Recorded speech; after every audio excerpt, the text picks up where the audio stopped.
Hello everyone, this is Direwolf20, and welcome to episode 53 of Direwolf20's Let's Play series, where I made some slight tweaks to this setup over here. I swapped in a logic block from RF Tools so that we could do something a little bit smarter. So basically, what I've got going on here is we're outputting the power. So this would be half a bar, 1.5, 2, 2.5, 3, 3.5. 4, 4.5, right? So at 3.5 bars of pressure, it's activating this side of the logic gate, and then for 4.5 bars of pressure, it's activating this side. And the logic gate is set up such that if all of them are off, right, which means that we're below 3.5 bars, so like the signal only gets to here, then turn on the redstone signal out front. If we have just B activated, so that's just this one's activated, right? So once we get above 3.5 bars, it keeps whatever the previous signal was. So if it was on, it stays on. If it was off, it stays off, right? Then once the signal gets all the way up to 4.5 bars, it turns on A, which is this signal. So that's A and B would be on. So it turns off the redstone signal, right? And then once it drops below 4.5, it goes to being just back to B. So then it keeps the previous redstone signal, which is off. So effectively what we have here is once we get to 3.5 bars, it turns on. Then once we go above 3.5 bars, it stays on because of keep until we hit 4.5 bars of pressure, at which point it turns off. And then when we drop below 4.5 bars of pressure, it stays off because of keep. And then when we drop below 3.5 bars of pressure, it turns back on. And then it stays on until 4.5, and the cycle repeats. So no more flickering redstone. Yay. Also, nice compact design. Also, perfectly at the 3.5 to 4.5 bar pressure. Now, I could have gone 4 to 5, but I was worried that... So a couple things, right? Pressure takes a while to equalize. So while we're at 4.28 bars of pressure here, we're actually at 4.37 bars of pressure over here. So, you can see it's not all the same. So we would have to be very careful about where we're measuring from. If I wanted to, I could measure from this thing. But even this guy's at higher pressure, right? He's sitting there at 4.47. So, this guy's at 4.5 almost. And this guy is only at 4.3. So if he were at 5 here, this guy would be at 5.2. And that would be enough to potentially explode. And that would be bad. So my recommendation when you're doing this, go for about half a bar below. So like I'm doing 3.5 to 4.5. If you want to be risky, go ahead and go higher. There are absolutely compressors and stuff that can handle higher pressures, and we will be using them in the future, but we're not there yet because we really haven't looked at pressure chamber crafting. And that's what I want to work on today. So today's episode will be focused primarily on, let's get pressure chamber crafting going. What I'll probably do is something like this, where you're going to output crafted items into this adjacent chest, and you're going to insert items from this chest. Cool? So I'm going to take you guys and get ready for a little bit. Hey, thank you. So on the down, you're going to wind up extracting 8 items at a time is probably good enough for now. And then the opposite side of this, so this is east, so let's flop to the opposite and then insert, and that should be cool. So let's take a look at how crafting with this thing works. It's really not bad. So if I threw like 16 iron in there, it should move 8 in, and then it's going to insert it, it's going to pop it into the machine, it's going to craft, and then it's going to spit it out. Cool. Now, each time this little door opens and closes, there is a little bit of air loss. So you can see the doors opening and closing there, a little bit-ish. So there's a little bit of air loss whenever that happens. So one thing you can do to mitigate that is throw speed upgrades into the pressure door interfaces. It'll open faster and closer, meaning items can be transferred in and out more quickly. That also reduces the amount of pressure loss, because basically every time the doors open, they lose a little bit of pressure. And we can even see that right now. We can see we're down to 4.22. It's not a lot of pressure because we made the largest pressure chamber, so that's kind of cool. Now, there's a whole bunch of recipes that you can make with the pressure chamber, like 16-ish of them. You can make blocks of compressed iron at a time. You can make slime balls. You can make ice. You can make wheat flour, compressed stone, transistors, which I'm pretty sure is the only way you can make them as the pressure chamber. And this is something we're going to be making soon. Etching acid, compressed iron, empty PCBs, capacitors. So all kinds of good stuff. You can also, it looks like, apply enchants through this guy, and you can compress blocks of coal into diamonds if you need to, and you can make turbine blades. That's a good time. So what I'd like to do now is set up auto crafting with this, so that we insert items into the chest, they automatically make their way into the pressure chamber, and they spit out of this chest, probably making their way into an interface for applied energistics, which means it's time to look at quantum entangling our stuff, which hopefully is ready for me. I'm assuming we have a lot of it by now. One note on this crafting interface, the best mode to have it in is crafted. Export only items which have been crafted by the pressure chamber. That's pretty much what you generally want to use, right? You could set it to all, like I've been doing, and that'll spit out any item that's in there. But generally speaking, if it's set to all, it might spit out the iron before it crafts into compressed iron. So make sure it's in crafted mode. That'll make sure it only extracts the compressed iron. You can also mess with redstone signals and all kinds of other stuff and upgrades here. That's pretty cool. An interface in export mode with the dispenser upgrade will eject items in the world if there's no inventory. Well, that's kind of cool. That's neat. Speed upgrades would be nice to have up there, but it's not the end of it. That's not super important. So how are you doing over here? You're doing pretty good, actually. We're at 4.3 bars of pressure. Not too shabby. And obviously this guy's at a higher pressure because he's got the speed upgrades, right? And I even threw security upgrade in this guy just in case he ticks above 5, which he was doing before I made this 3.5 and 4.5. Okay, cool. So you guys are all in good shape. One thing that we do need to be cognizant of is the kerosene here. It's overflowing. And that's going to be a problem for us because it means we're going to stop producing gasoline and diesel and all the other things because kerosene's a little bit overloaded. So we're probably going to want to do something about that. And what I'm thinking that something might be is like a buffer tank of some kind that will eventually turn into LPG. That might be the route to go. So what if we took one of these tanks and upgraded them? Do you have this recipe? Well, you have enough of those that's cool. I'm assuming that you don't... Yeah, I didn't teach you any of that stuff yet, but that's okay. This tank will hold 64 buckets-ish. That should be plenty-ish.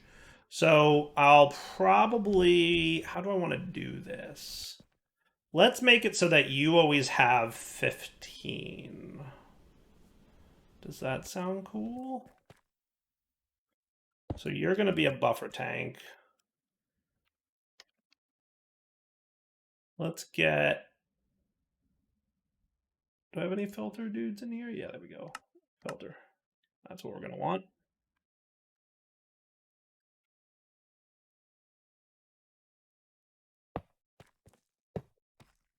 So I'd like you to extract from here fluids, a bucket at a time, but I want to filter it so that it's only Pneumaticraft's kerosene. Boom.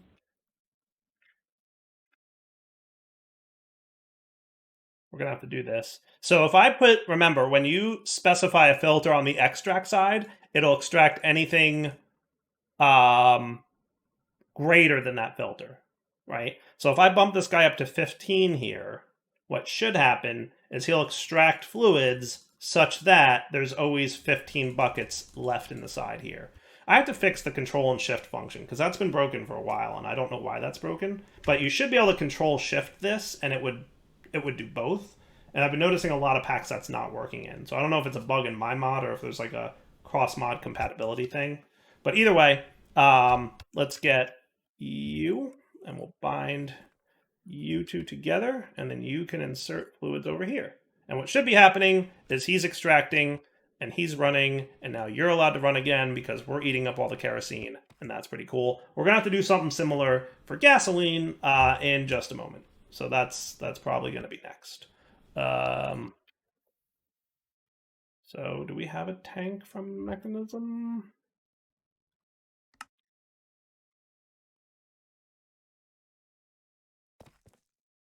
I don't want to void this stuff yet, but at some point I may need to. Okay, So we're going to do the same thing over here, but with gasoline. You are going to extract, but with a... Do I have any filters in here? I do, good. Filter of gasoline. And we'll bump this guy up to 15 buckets. And what that'll do is it'll make sure there's always 15 buckets in the ender tank so that it can transfer elsewhere in the world that it needs to.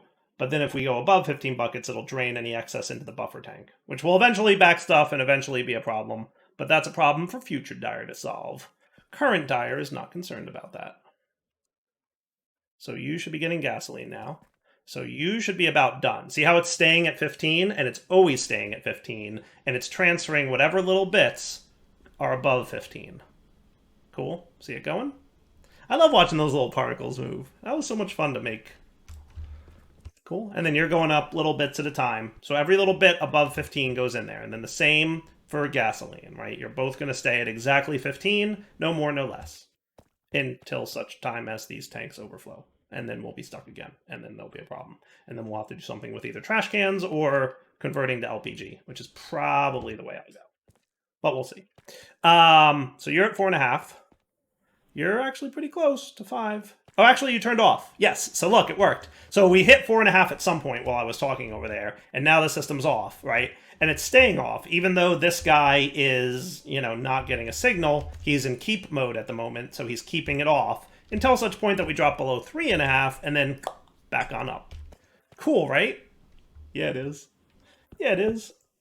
Dyer gets proud of the things he does. So now let's go do singularities, yeah?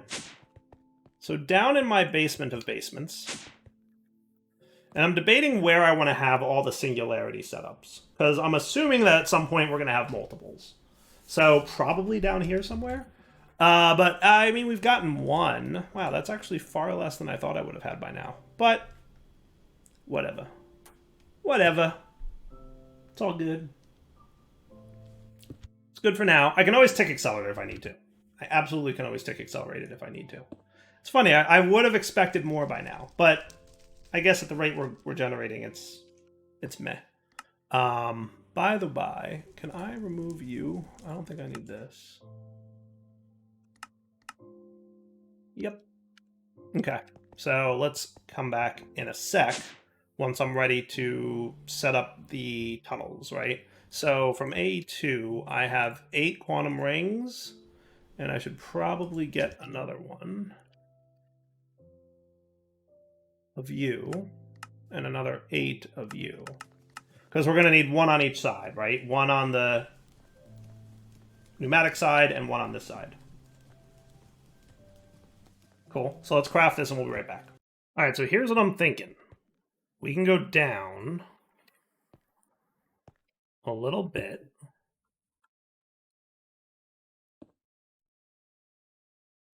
And I don't know how many of these I might want. So we're going to have to kind of wing it, as I usually do.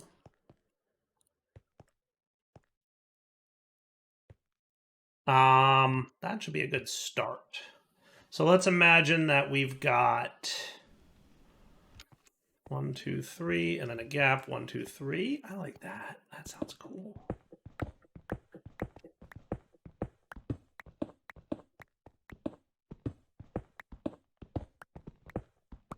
The only problem with that would probably be when we do...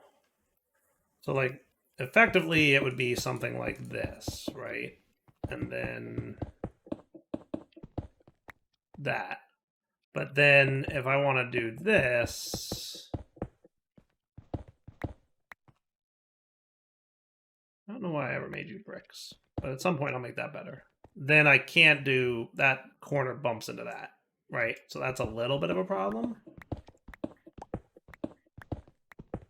I don't love it, but I don't hate it.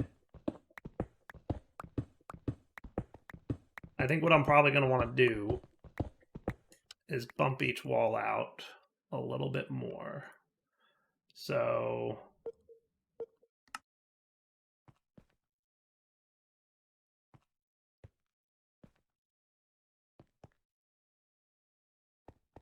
Like that, maybe? That should be cool. And then we can run our wires down there.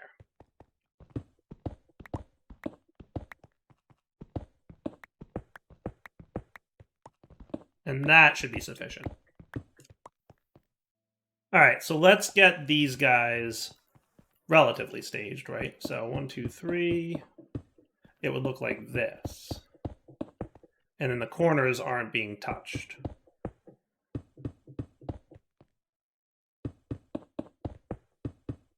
Yeah, I like the looks of that. Okay, cool. And what we could do is we could branch down cables for all these. Think we can make 100 of these? Not quite. 50 though. It's probably only because my charge Certus, I'm only stacking up to 64. What I could do is throw a copper. I'm pretty sure if I did that. If I threw a copper drawer upgrade in here, that would max me up to what? Well, that's still 64?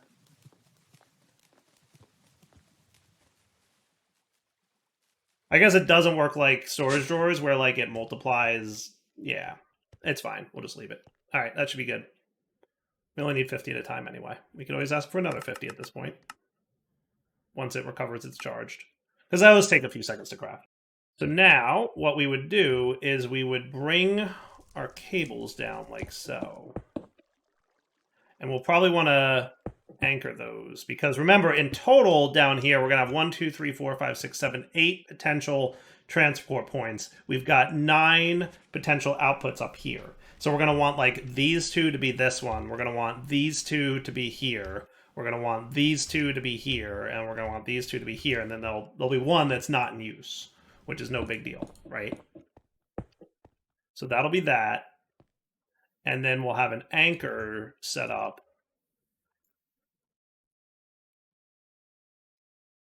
so that you guys can't connect. You're a regular wrench, right? Yeah, I added that. So you work like any other wrench. As long as the mods accept the any other wrench rule. All right, so that'll be that. And then we can run dense cables down to here. So yeah, I think this looks good to me. So let's set it up. So first things first, we need to turn the singularity into a quantum entangled singularity. So let's get that going. I'm going to put you guys away. Hang on to this stuff for a minute. This can probably be put in here. You know, just organizing, trying to be less inventory mess, but failing miserably as usual. So you get used into, oh my, what's this? Mega radioactive storage component from Mega Cells. Okay. I don't know what the Mega Cells mod is. Mega Cells. Interesting. Super dense energy cell. Alright. Mega crafting storage. Mega storage component. I guess that's 1 million? So these things are still typed, though. I wonder if there's non-typed versions. This is fluid. Bulk storage. Empty, not partition, compressed, disabled. And then portable cells also have types. Chemical cells also have types. Interesting. I didn't even notice this mod. Every now and then you get 50 episodes into a series and realize there's a mod you didn't notice before. I wonder when that guy, was that there from the beginning? I have no idea. I have no idea. Anyway, what was I doing? I forget. I got lost by mega cells. So anyway, singularities. In world transmutation, I have to blow up a singularity and an ender pearl dust, or a singularity and an ender pearl. Thank you for not making me turn that into a dust. I don't need to be bothered with that. So an ender pearl, the singularity, and then a tiny TNT would probably be the way to go here. And I can control click that to make the crafts happen, which is cool. Right? Yeah, it is. And then you can go in my backpack. You can go here. Let's turn off my magnet, because you know that would be a thing. And then you, and then you, and then explosies. Standing back. Oh! Giant explosions everywhere. Quantum entanglement singularities. Now, if we look at this, I think if we turn on F3H, will it show me the tooltip? So there is an NBT tag. That is probably the randomly generated number that links these two entangled singularities. So the way this block works, it's been a while, I think, since I've actually made one. So I'm curious to see how it works in the newer versions of the mod. But basically form a multi-block like that, right? 8 rings around and a link chamber in the middle, and then you place a quantum entangled singularity in there. Now this guy does not appear to be connecting to the corner, which is fine, actually. I'll probably just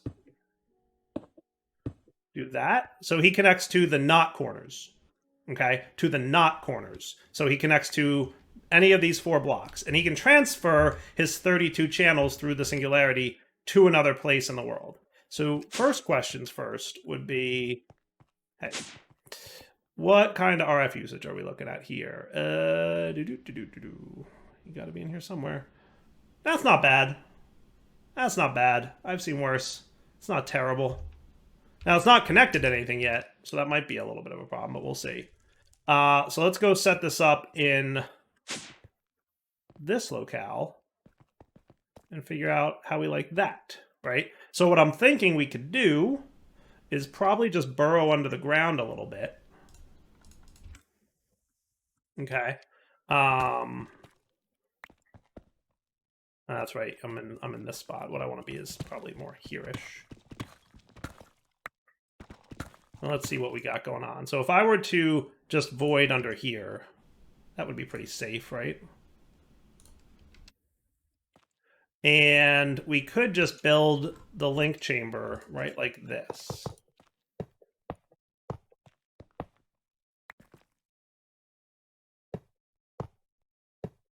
Okay, with this guy there. And then if I pop him in there, does this side need power? I feel like I remember this side needing power. He might. I'm hoping he just directly accepts Flux Network, RF power, and we call it a day, and we don't have to do the whole convert it to AE stuff, but we'll find out. Not feeling too good about it yet.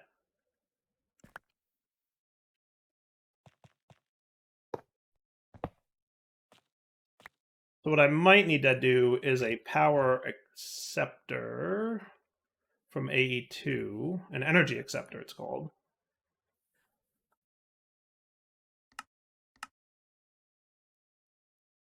And this, not 100% sure if this is necessary, but we're going to find out together. Go here. Right, not on the corners.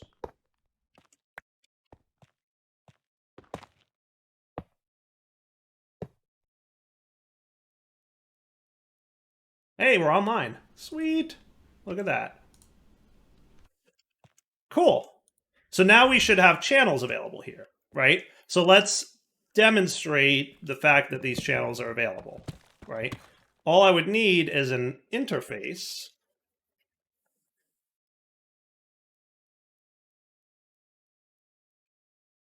Do I not have interfaces programmed? Do I not have interfaces programmed? I have pattern providers. I can provide us use that. I don't think it makes a difference, really. The recipe's not that much of a difference. They just use crafting tables instead of whatever the interface uses. So we could just do that, right? And the return inventory goes there. Though I'd really like to use an interface if I can. And then this guy. So we do this. I'll teach you interfaces in a minute back home. Okay. And then we can have a nice dense cable coming off here and a nice dense cable coming off here. And then that dense cable can be broken down into tinier cables. Go, auto crafting, go.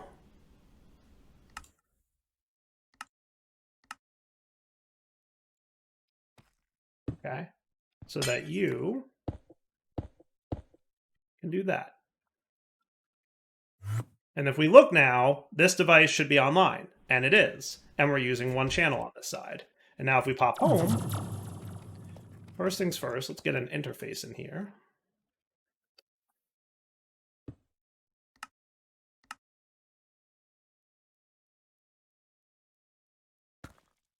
So that I can have one, please.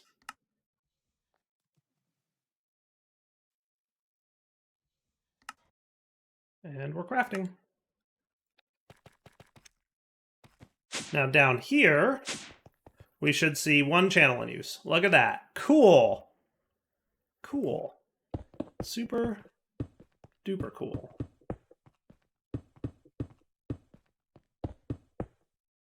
Okay. And what we'll eventually have is multiple things leading down, right? And doing all the stuffs. That could be cool. Maybe what I'll do is something a little bit cooler, which might be like this. Right? And then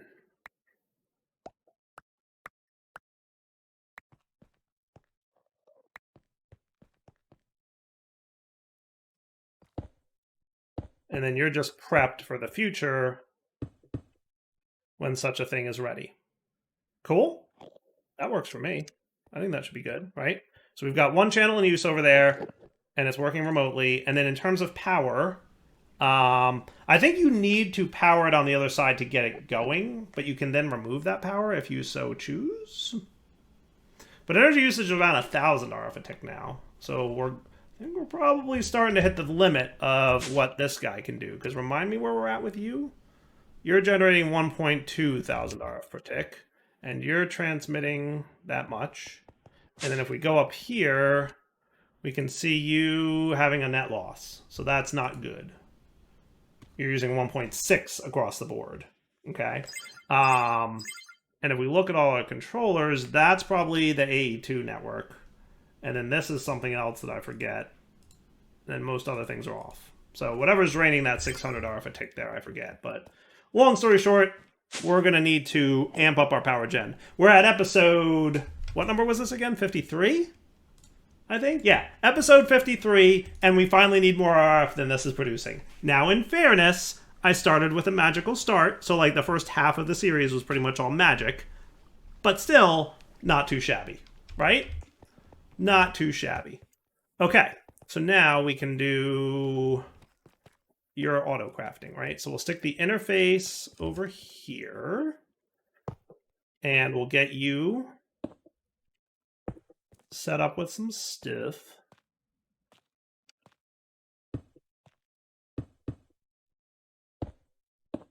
Right, and remember, it won't connect to the corner, so we're good there. Yeah, that looks all pretty good, right? Doesn't that look cool? I think it looks cool. Okay. So now we should be ready for auto crafting. So if we, again, pop home, and we were to do compressed iron as a pattern in here. Okay? And we can do that. Now, what else can we do in here that we know we're going to need right now? Let's add the recipes for... I know we're going to want transistors. I don't know that we need etching acid on the regular. We're going to want empty PCBs, though, and we're going to want capacitors. And that's probably it for now. I will probably eventually need turbine blades, so let's just add them all now while we're at it. Right, so these are all the recipes I will eventually need to add to this guy. Okay.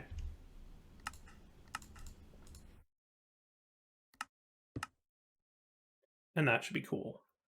So we can now bring these recipes to our pneumatic area. Add them to the pattern. Use my... Got a building gadget in here somewhere. I'm almost sure of it. Cool.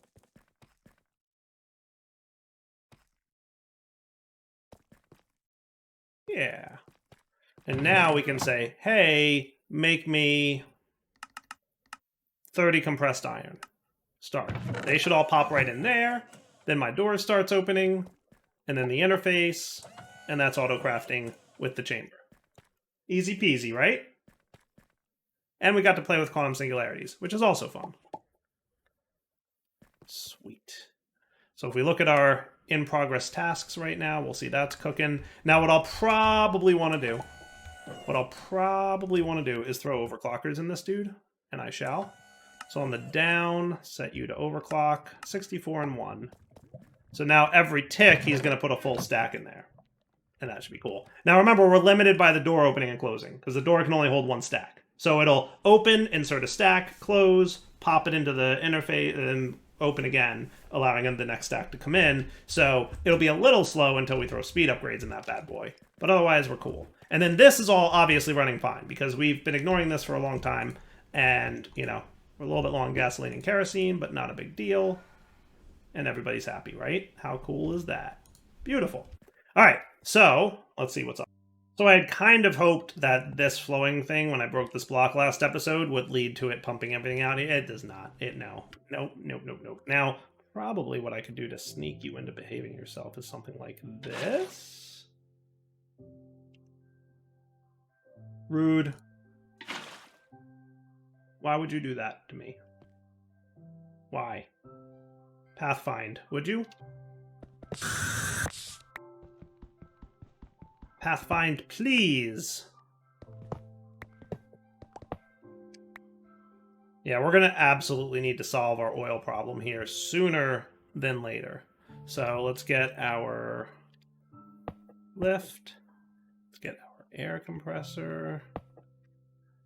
You could have some coal, please, with a security upgrade, and you can have a dispenser upgrade, gas lift, and these guys, and that. And now we should be good. Boom. Bob's your uncle. Everybody's happy. All the oils. Yay. All right, so that'll do for now. That'll obviously hold me over. We should also make sure that we are chunk loading.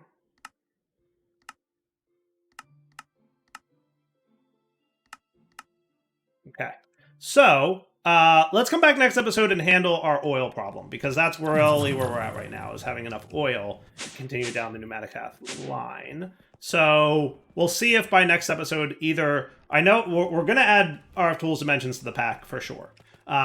Whether I do that manually before next episode or the pack gets updated before next episode remains to be seen. And I'm just debating... I don't even know if I'll be able to do oil worlds. Also, remember, those things cost a lot of RF to generate. So we absolutely have to get our RF gen up and running, because I think that's probably even a higher priority for us.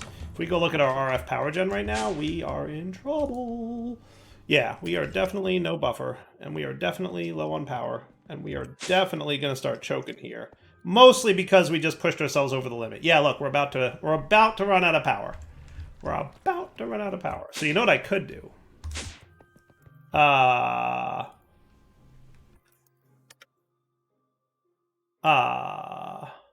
Thing. There's a thing that I can do.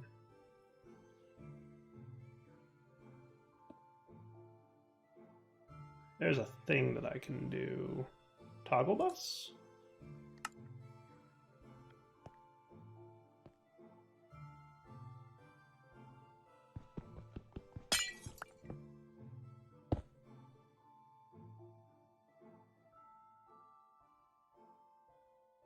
Can you not?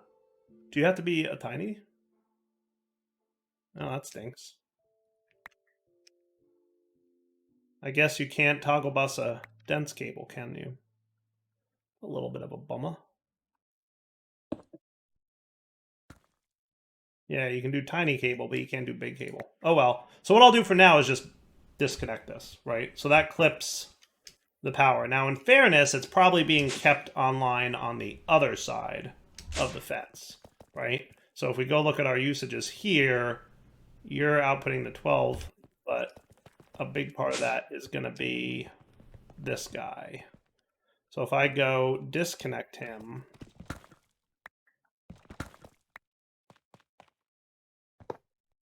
that'll shut down this side of the network. It's offline now.